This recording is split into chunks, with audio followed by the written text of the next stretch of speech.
So this is how it all starts when we're building a Salford tillage tool. The frame shows up just like this on a trailer, and it's got a bunch of parts stacked on top of the frame, mainly the tires and stuff. And then we've got all these crates full of miscellaneous parts. Now this one is getting a hydraulic shank kit, so it has a lot of extras included, but there's hundreds of U-bolts and stuff. Here's the coils that we slide up in there that hold those blades. There's the stack of blades that they send. Wouldn't want to drop that on your toe. More coils. This is a 31 footer that we're building. There's more shanks. So you can see the hundreds or thousands, I should say, of parts. There's the spindles for the wing tires. We've already got the spindles in for the main frame. And then of course these tires go on the main frame. But then we lay all these parts out real nice and neat on a table so that they're easily accessible. Look at that bag of nuts. A bunch of them there. There's the jack, a bunch of parts.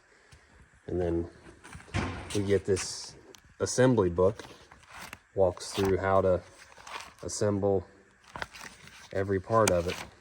There's the layout of what goes where. And for the coils, we get a layout and we mark on the tool. You know, we have to measure off of certain constant points, so many inches, so we know where to mount all the coils. And we use the crane on these bigger coils to lift them up into that slot. Then back here, this one's getting a rear hitch. Here's the harrows, those 3-bar harrows we always talk about. Here's how the baskets come. And there's the arms that hold the harrows and the baskets. So I get a lot of questions on how these tools all get assembled and how long it takes and how many pieces they come in. This is a pretty good example layout. I mean, it's we definitely have to rely on these books pretty heavily. It gives us all the part numbers and tells us what gets what. So it's a pretty thorough assembly. We make sure, of course, it gets everything it needs. There's the rubber cushions that go in that rolling basket.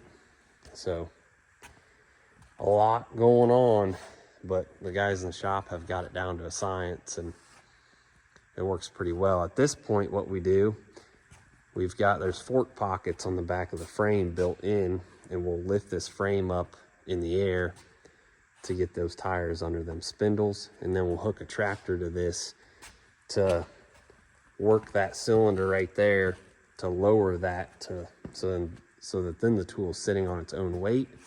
And at that point, we unfold it, put those tires on, and then that tool will be sitting 31 feet wide so we can lay out the coils. So that's what's going on. Building a Salford 2200 31 footer in the shop.